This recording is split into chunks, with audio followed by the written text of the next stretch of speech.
ভাই এই যে রেভলিউশনটা যেটা নিয়ে এত কথাবার্তা বা এত মাতামাতি যদি বলি, এটা কি রাতারাতি বলে তকমা দিবেন নাকি কি নিয়ে revolution of progress? Revolution? Revolution of progress বলবো, আম, মানে যে রেভলিউশনটা হলো এখন। না, রাতারাতি তো আসলে কোনো কিছু হয় না, বাট আবার রাতারাতি হয়ও। ফর এক্সাম্পল, একটা জিনিস যেটা আসলে আমাদের প্রবাবলি আমরা এনাফ ক্রেডিট দেই না, যে বাংলাদেশ ফুটবল কিন্তু দেখা যাইতো না।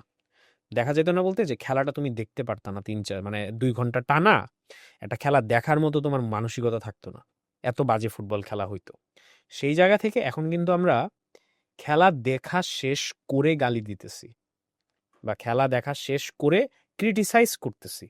আজকে যদি Bangladesh Singapore, Bangladesh Hong Kong match নিয়ে একটা অ্যানালিটিক্যাল ডিসকাশনে ফ্রাস্ট্রেশন ঝাড়া লাগে, that means analytical discussion create হইছে, অ্যানালাইসিস করার জায়গা ফুটবল দিছে, এটাও প্রোগ্রেস। এটাকে যদি আমি সম্পূর্ণ সরাই দেই, দ্যাটস নট রাইট। কিন্তু যে জিনিসটা আমি বলছি, যে ফুটবলে ক্রিকেটের মতো এত ধৈর্য এক্সপেক্ট করলে হবে না। ফুটবলটা মোটামুটি হামজার আবির্ভাবের পর একটা ডিফারেন্ট লেভেলে গ্রো করছে, ফ্যানদের জায়গা থেকেও, প্লেয়ারদের জায়গা থেকেও। এইটা অনেক দিন সাস্টেইন হবে না, এটা খুব কম সময়েই সাস্টেইন হবে। অ্যান্ড স্পেশালি ফুটবলে তো ক্রিকেটের মতো এত ম্যাচ নাই।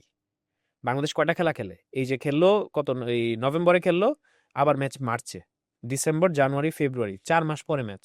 এই যে সময়টা পাবে না, ৪ মাস ধরে কিন্তু ফ্যানরা বসে আছে। ৪ মাস পরের ম্যাচটা ভালো হইলে যেই রকম এক্সাইটমেন্ট কাজ করবে, খারাপ হইলে ৪ মাসের ফ্রাস্ট্রেশন কিন্তু একদিনে যাবে। একদিনে ঝরবে। সো এই জিনিসটা মাথায় রাখতে হবে আমাদের, যে football is volatile, football is অসভ্যদের খেলা।